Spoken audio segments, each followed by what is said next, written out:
right. So this particular chapter is focusing actually on public victory. So, but actually, just like the last three chapters that we've been discussing about being proactive, the putting first things first, and having the end in mind, those things actually lead to what we call, if you look at the diagram, we have a point of dependence, we have another point of independence, and the other point of interdependence. So before we even say we are being proactive, putting first things first, and um, the other last one, which is beginning with the end in mind, we are at the point of dependence where we are looking outward for um, validation and all other things. But when we finish all those proactiveness, all those putting first things forward, all those beginning and end in mind, that's when we move to the point of independence, where we say, okay, we are completing ourselves, the point of what we call self mastery. So in this particular chapter, where we say think win-win, is a chapter that focuses on public victory. So we are done with private victory now, which is other three things I mentioned. And he said here that we can't. Sorry, the next slide.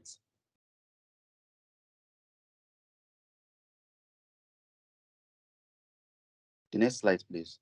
So he said, moving from a place of independence to interdependence makes us step into a leadership role because we're in a position to influence others. So just like I said, we can't actually influence others if we've not mastered ourselves, we've not done this work of self-mastery. If we have not had success with ourselves yet, we can't master or lead others. So he said, win-win is a frame of mind and heart that constantly seeks mutual benefits in human interactions. Win-win is a state of mind that constantly seeks mutual benefit. It's constantly seeks, okay, yes, I want benefit for my own self, but I also want benefit for the other party. So I'm not just thinking for my own self, I'm thinking for the other party. What's there for the other party to gain? So just like my mentor would say, if you want to go fast, you can go alone. But if you want to go far, you have to go together. So when we are thinking of, because this, just like we'll go further and you will see, this kind of mentality actually plays out in every sphere of our lives, in everything we call relationship or everything we say we are relating with people. This kind of mentality is actually very, very crucial. And you'll see as we go ahead. Um, so just here you see you can't even be successful with other people if you have not paid the price to be successful with yourself. Please, the next slide.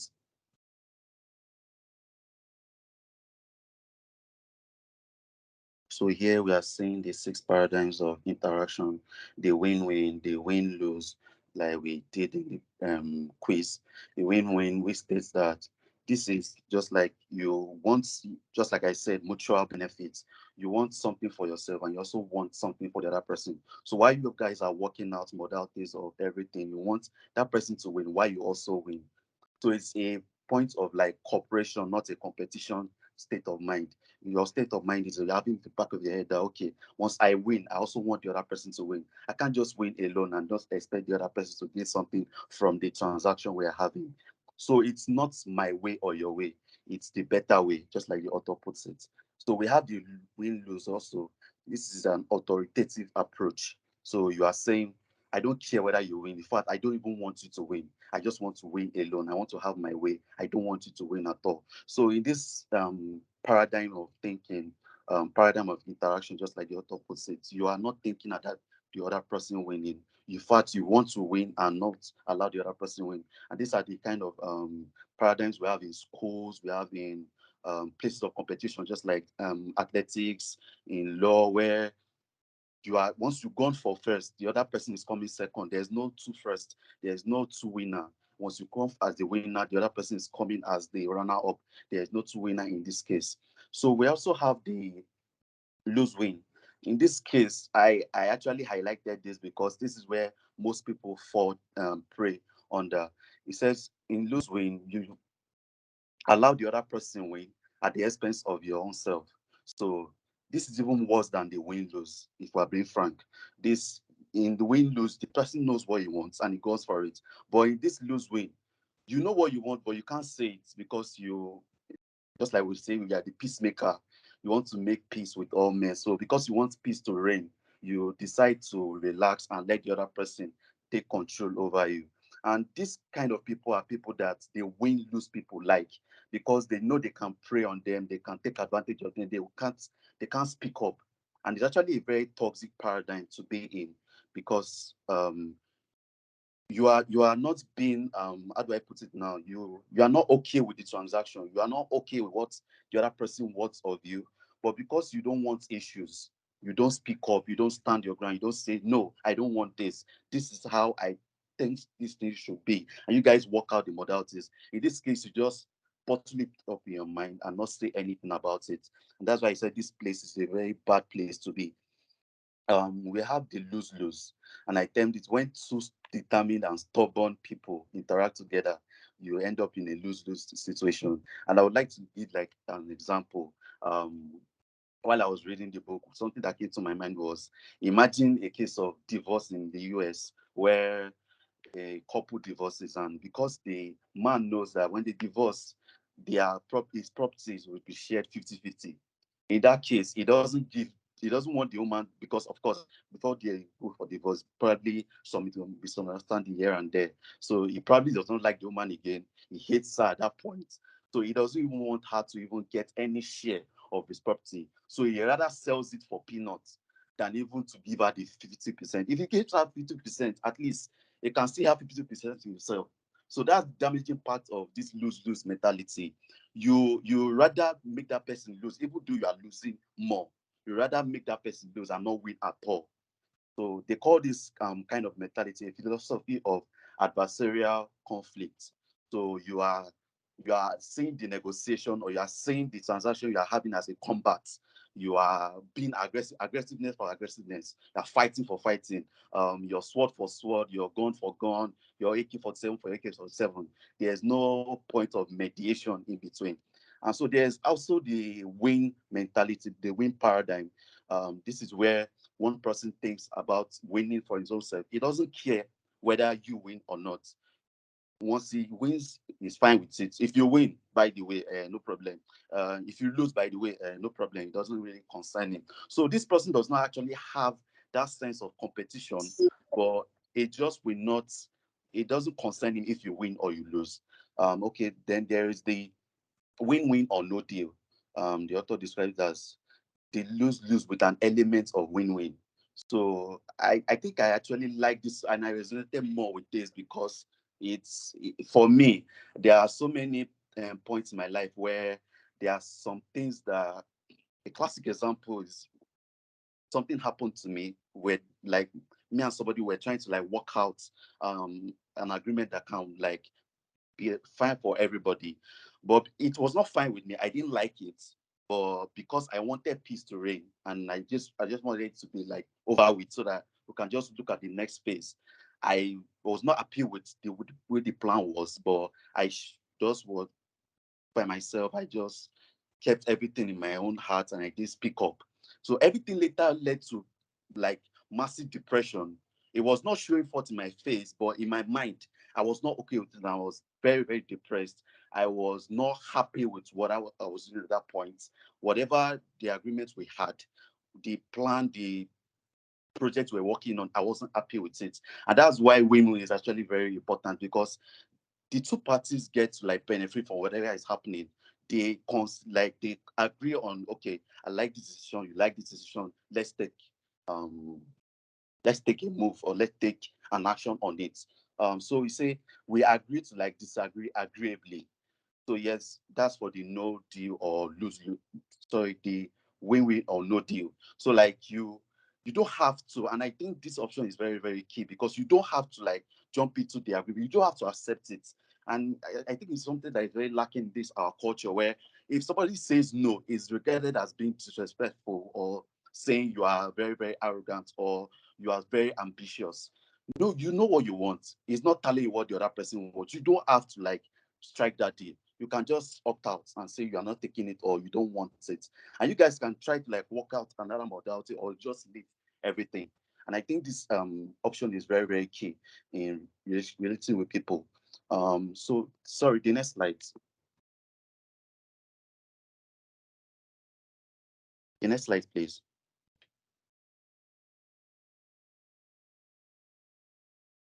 So why win-win? Next slide.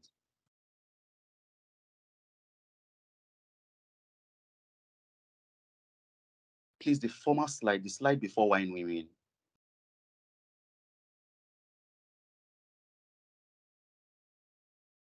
All right, so we have no, the one before, the one you just placed now. Thank you. So we have it's a paradigm of mutual benefit, just like I explained earlier. So in this paradigm, it's about agreements and solutions that are mutually beneficial for both parties. They like the idea, it is satisfying to everybody, everybody is happy with it, and they feel good doing whatever the plan or the project is. They feel good doing it, they feel good executing the plan. So there is also abundance mentality. Is a paradigm of abundance because you are thinking, okay, there's plenty for everybody to enjoy. There's plenty for everybody to take from. You are not very short-circuited at thinking, oh no, if it takes, there will not be enough for me. If it takes, or if he wins, I will not be celebrated. Or if he is celebrated, I will not be I will not be in the spotlight also. A women mentality thinks, okay, there is love for everybody to share. There's enough love for everybody to share. And I think, like I stated here also, it is the hardest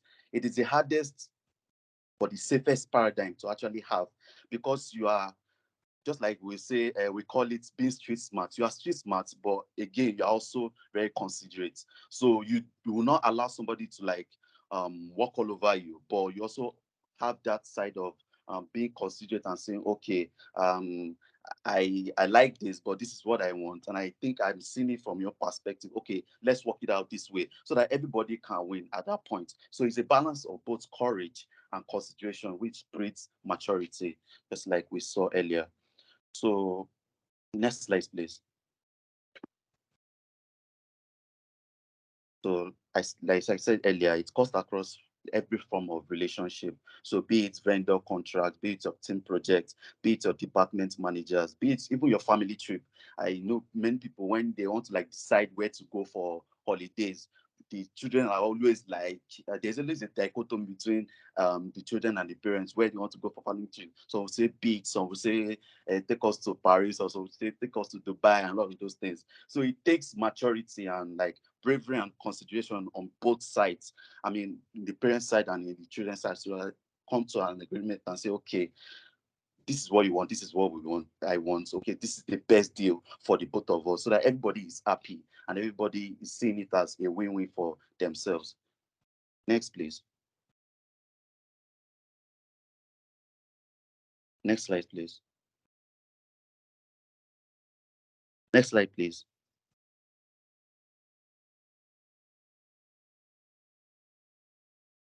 Hello, please, the next slide. No, there's a slide before this.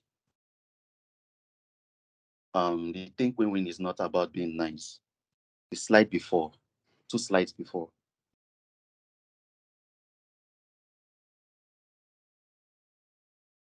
Newman, my time is up. Do I continue or do I stop here? 5 minutes more. 5 minutes Okay, more. thank you. Grace, 2 slides before, and the slide before. Thank you.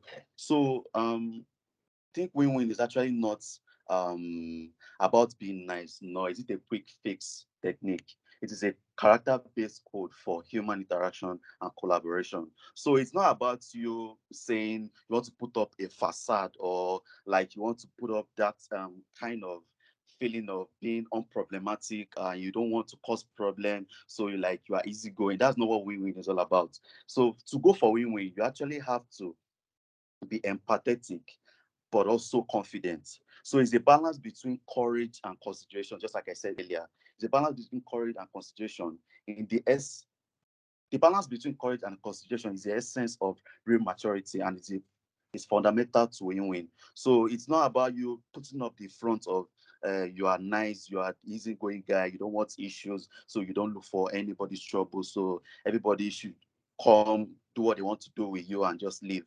Okay, you want this, take it. You want to do this, take that, and all. So, boys, about you standing your ground, but also being considerate. So always know that win-win is a mixture of the two. there's high bravery and there's high consideration on both ends. So win-win sees life as a cooperative arena, not a competitive one, just like I explained earlier. It does not see, it does not need to bring one person down because he wants to go up. It's saying two of us can both go up together. The next slide, please. Emotional bank account. Next slide, please.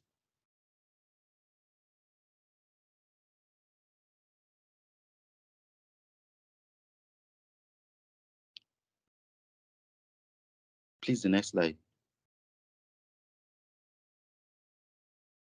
So on the emotional bank account, okay, so this describes the amount of trust that is being built in a relationship.